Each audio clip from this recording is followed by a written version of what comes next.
મંગલમૂર્તિ મહાપ્રભુ શ્રી સહજાનંદ સુખરૂપ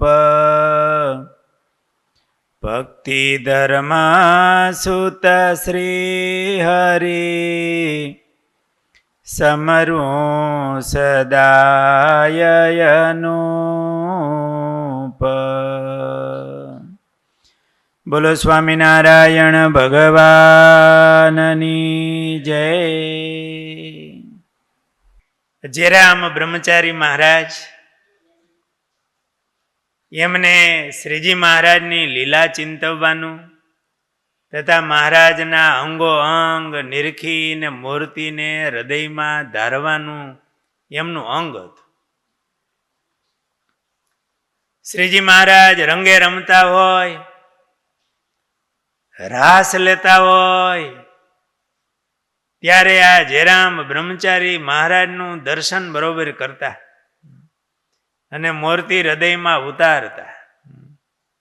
પ્રસંગે પ્રસંગ જુદા જુદી આમ લીલા અને મહારાજની મૂર્તિ એમનું દર્શન થાય.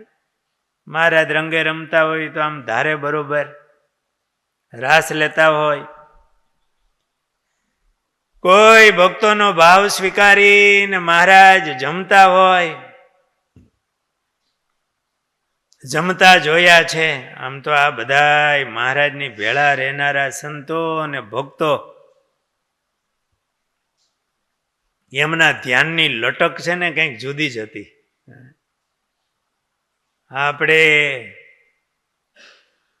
હરિસ્મૃતિ એનો પાઠ કરીએ, એ નિષ્કુળાનંદ સ્વામી એની લટક કેવી, દ્રગે દીઠા છે, નાથ નિરખા છે, જમતા જોયા છે, જીવન જાણું છું, મહિમા સાથે. એ ખાલી એમનેમ નહીં, એવો મહિમા સમજીને પાછા એવા દર્શન કર્યા હોય અને મૂર્તિ હૃદયમાં ઉતારી હોય. કેવું દર્શન કર્યું, એક એક સમાનું. એમણે દ્રગે દીઠા છે એટલે નિષ્કુળાનંદ સ્વામી આપણી જેમ ન બોલે. એ તો જેમ હોય એમ જ બોલે. મેં દ્રગે દીઠા છે એટલે દીઠા હોય તો જ લખે. પણ કેવા દીઠા છે, કેવો મહિમા છે મહારાજનો.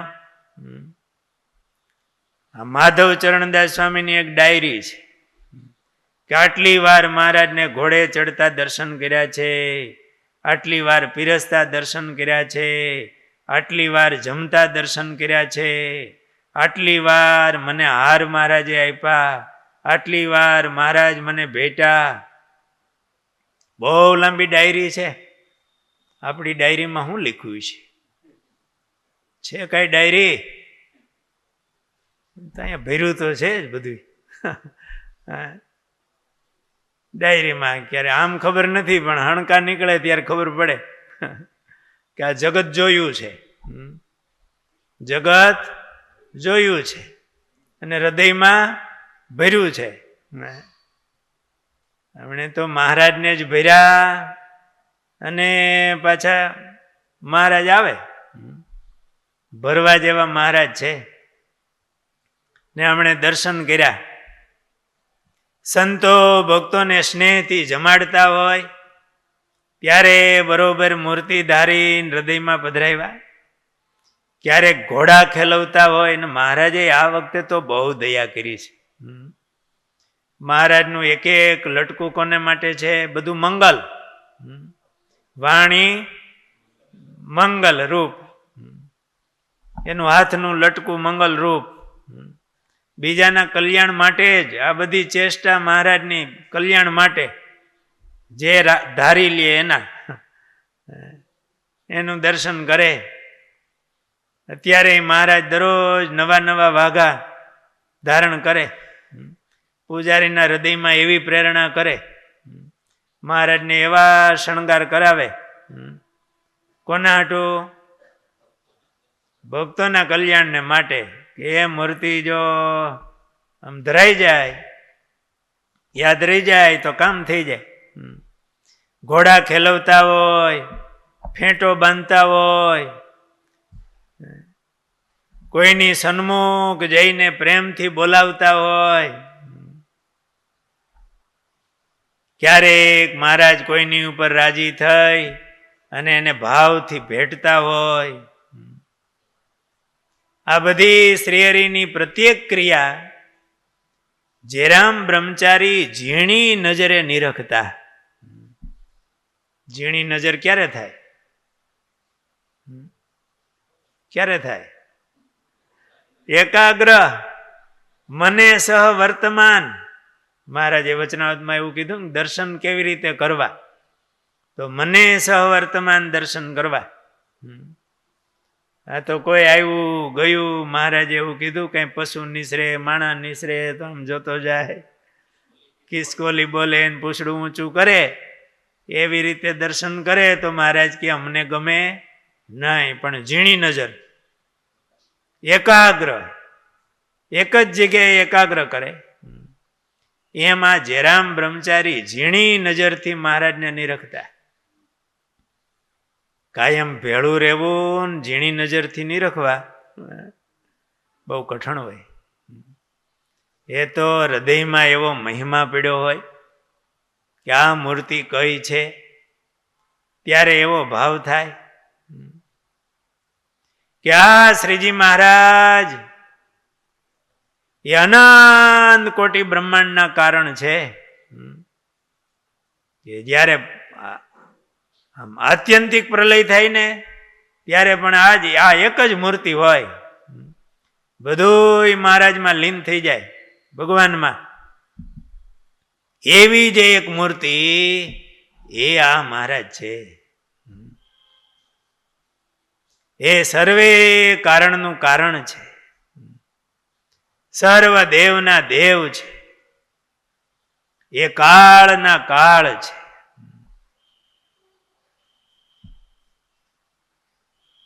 એવા ભગવાન જેવો મહિમા યાદ આવતો હોય ને એવો. વેદો જેમને નેતિ નેતિ કહીને પોકારે છે.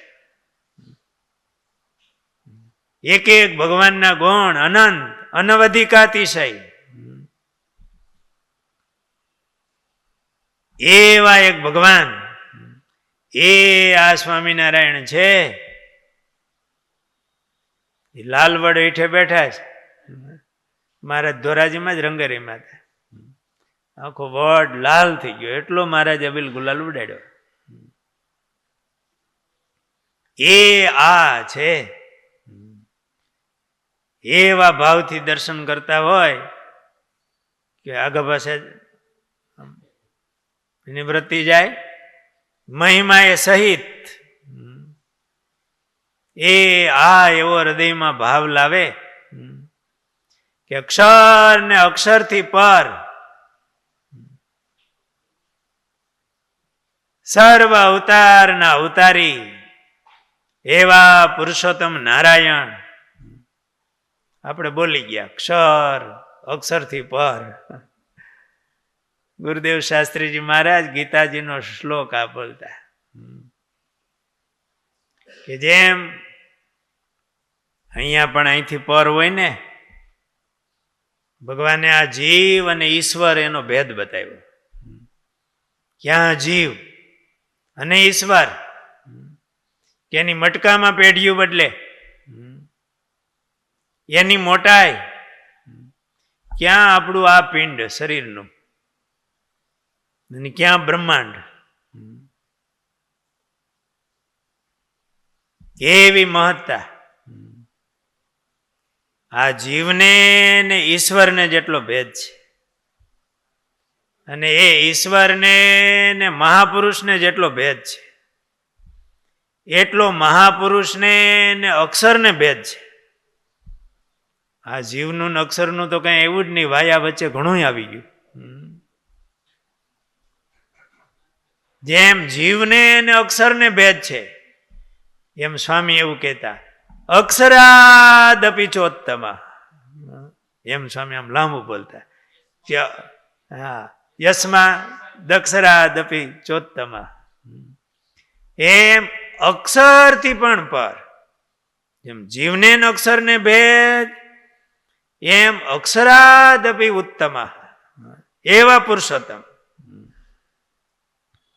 અક્ષર પણ પાર ન પામી શકે એમનું તેજ પણ મહારાજની મૂર્તિના એક રૂવાડાના કોટીમાં ભાગમાં લીન થઈ જાય. અક્ષરનું તેજ એવા પુરુષોત્તમ, એ સર્વના કારણ આ પુરુષોત્તમ નારાયણ મારી સામે ઉભા છે. અને એ મૂર્તિનું ધ્યાન, એનું દર્શન એ મારા ભાગ્યમાં આવ્યું છે. આ મળે ક્યાંથી? આ માયિક ઇન્દ્રિયો અંતઃકરણમાં એ ગ્રહણ કર્યામાં ન આવે. એ દયા કરીને અહીંયા આવ્યા અને એ મૂર્તિ આપણને મળી. અને એ મહારાજ એમનું સ્વરૂપ અત્યારે અર્ચા રૂપે હોય આપણી આગળ. અને આ જરામ બ્રહ્મચારીને તો મનુષ્ય રૂપે સામે હતા. કશું મનુષ્ય રૂપે હોય ત્યારે થોડુંક ધારવા કઠણ હો, મનુષ્ય લીલા કરે. પણ આ બ્રહ્મચારીને તો મહારાજમાં મનુષ્ય ભાવમાં દિવ્ય ભાવ રહેતો, વધારે ભાવ રહેતો. અને આવું સમજતા કે આવા અક્ષર અને અક્ષર થકી પણ પર એવા પુરુષોત્તમ નારાયણ, એમની મૂર્તિ, એમનું દર્શન હો, એનો અવસર મને મળ્યો છે. આ મારા ભાગ્યમાં ક્યાંથી આવા ભગવાન મને મળ્યા છે કે આ મહારાજ મનુષ્ય રૂપે જે સામે આવ્યા છે, સામે બેઠા છે, એ મહારાજ એ અત્યારે મનુષ્ય રૂપે પધાર્યા છે, છતાંય માયાથી પર છે. આવા ભગવાનની મૂર્તિ, એમના અંગો અંગને અંતરમાં ધારવું એ તો મારા મોટા ભાગ્ય છે. એમ ભાગ્યમાની અને મનુષ્ય ભાવમાં દિવ્ય ભાવ રાખીને મૂર્તિને ધારે કે મહારાજના ચરણમાં 16 ચિહ્ન છે. જમણા ચરણના અંગૂઠાની નખમાં રાતી રેખાનું ચિહ્ન છે. એ અંગૂઠાના બહારના ભાગમાં તિલ છે. બાજુની આંગળીમાં અંગૂઠા બાજુના ભાગમાં એક તિલ છે. એક એક અંગને અને ચિહ્નને હૃદયમાં બરોબર ધારે કે અનંત જન્મના મારા પુણ્ય ઉદય થયા ત્યારે આ મહારાજની મૂર્તિ મને મળી છે. એ દર્શન થાય છે, એ ચિંતન કરવા મળે છે. આવું સમજી અને આમ પ્રગટ ભાવથી જરામ બ્રહ્મચારી ધ્યાન કરતા, મૂર્તિને ધારતા, એક એક લીલાને એવી ધારતા. આપણે પણ આપણા હૃદયમાં આવો ભાવ રાખી અને મહારાજને ધારીએ ને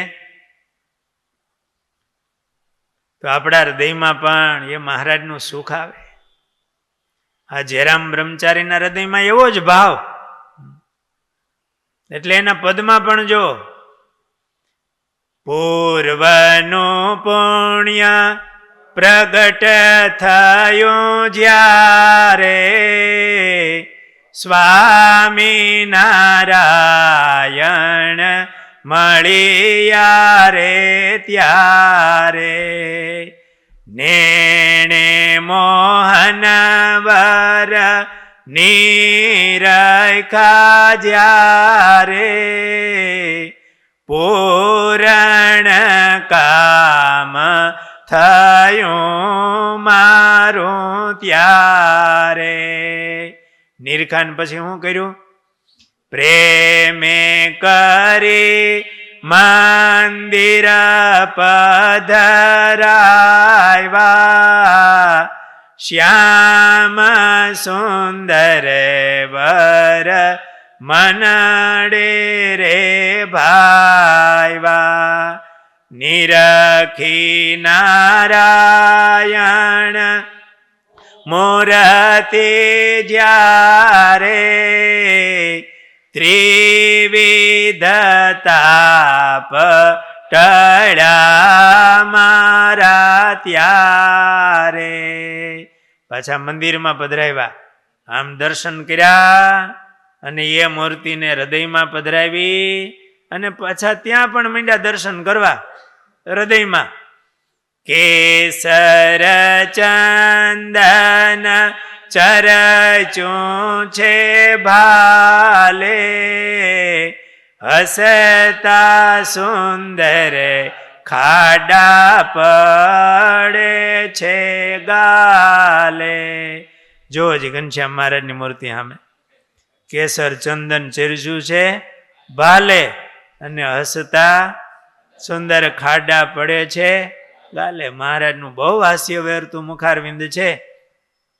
કાનુમાં કોંડળ મકરાકાર શોભે જે રામ કહે મન જોઈ જોઈ લોભે.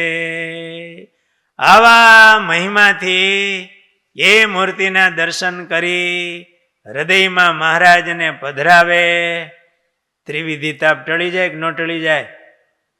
પણ આ મને સવર્તમાન આવા મહિમાથી આવું અહોભાગ્ય માની આ મહારાજની મૂર્તિનો એવો મહિમા સમજી અને કેવી દ્રષ્ટિએ? ઝીણી દ્રષ્ટિએ, એકાગ્રતાથી મહિમાથી મહારાજને હૃદયમાં પધરાવીએ તો મહારાજમાં હેતની વૃદ્ધિ થાય અને મહારાજનું અલૌકિક સુખ આવે. જેરામ બ્રહ્મચારી આવું સુખ લેતા અને આપણને પાછા આવા પદો બનાવીને દેતા ગયા. હવે એ દ્રષ્ટિએ જોઈએ તો આ મુક્તાનંદ સ્વામી, બ્રહ્માનંદ સ્વામી, પ્રેમાનંદ સ્વામી, નિષ્કુળાનંદ સ્વામી, આ સંતોએ આવા જ દર્શન કરી, પદો બનાવી, મૂર્તિનું વર્ણન કરી અને આપણે માટે આપતા ગયા. બાકી એમણે તો લાભ લીધો હતો, એને તો આમ હૃદયમાં પધરાવ્યા હતા ને બહાર નીકળતા હતા. અને આપણે એવા ભાવથી એ જ મહારાજ, એ જ મૂર્તિ આપણને મળી, પુરુષોત્તમ નારાયણ, એવો અહોભાવ સમજી અને આ જેરામ બ્રહ્મચારીના જેવો ભાવ આપણા હૃદયમાં રાખી મહારાજને ધારીએ તો મહારાજમાં હેત થતા કાંઈ વાર લાગે નહીં. નહીતર લાખ વર્ષ સુધી દર્શન કરે તોય ન કર્યા બરોબર, પણ દરરોજ નવો નવો પ્રેમ. આ જેરામ બ્રહ્મચારી મહારાજ જ્યારે જ્યારે કંઈ લીલા કરતા હોય કે નવા દર્શન થાય તો એ મૂર્તિને હૃદયમાં પધરાવી દે, ભૂલે નહીં અને એને સંભાળે રાખે. આવું ધ્યાન, મૂર્તિનું ચિંતન એ જેરામ બ્રહ્મચારી કરતા. સહજાનંદ સ્વામી મહારાજની